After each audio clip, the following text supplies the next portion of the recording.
Every year, millions celebrate a Chinese festival involving dragons, sticky rice, and ancient rituals to ward off evil and creepy crawlies. What is this festival, you ask? Well, it's Dragon Boat Festival, one of Asia's oldest and most fascinating holidays. Stick around to uncover why people once threw rice into the river to stop fish from eating a corpse, and how colorful threads could protect your children from illness. And learn the difference between northern and southern sticky rice dumplings. Zongzi. At the end of the video, we will test one of the more unusual traditions of egg balancing, and we will see if it's even possible.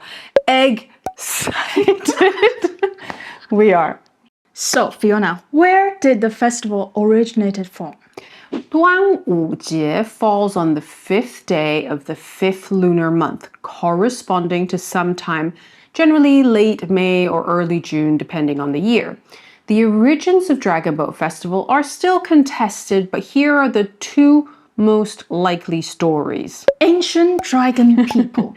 The first involved the ancient tribal people of Baiyue. Long before modern China existed, the lush river valleys of the south were home to the mysterious Baiyue people, a group of ancient tribes with their own distinct cultures, rituals, and language, famous for their intricate tattoos, distinctive haircuts, and pottery. Why? The Baiyue tribe considered themselves the ancestor of dragons and erected giant dragon totems in their villages. It's thought that they were the originators of the famous dragon boat races, and they competed on the 5th day of the 5th month of the lunar calendar in worship of their dragon protectors. Now, the second theory for the origins of the festival. Quyuan. Yuan was a famous poet and notable official in the royal court of the ancient state of Chuguo. However, after clashing with the king over politics, he was expelled from court and cast into exile. And in 278 BC, the invading Qingguo army conquered the capital of Chuguo. Devastated at seeing his homeland fall into enemy forces, he threw himself into Miluo River, turning his tragic death into a lasting symbol of loyalty. But you might be wondering, how did we go from an aquatic suicide to dragon boat racing? It is said that the locals, who were very fond of Quyuan, raced out on boats into the river to try and save his body. They threw rice balls and eggs into the river because they hoped to distract the fish from feeding on his flesh.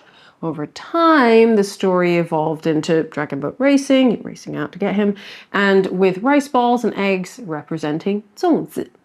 Nowadays, dragon boat racing has transformed from an ancient ritual into an exciting team sport.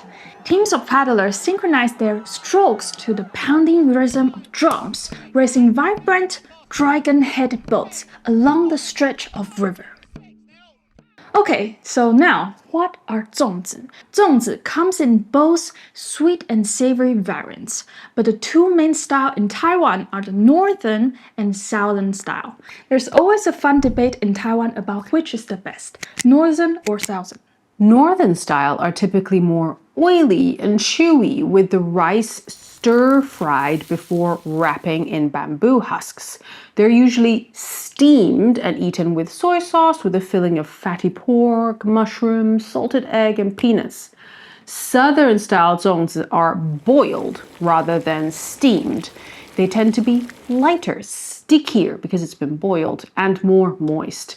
Us Tians are big Nanbu Zong lover, and whatever our friends prefer Beibu Zong, we just can't believe we are friends shake our heads in disbelief.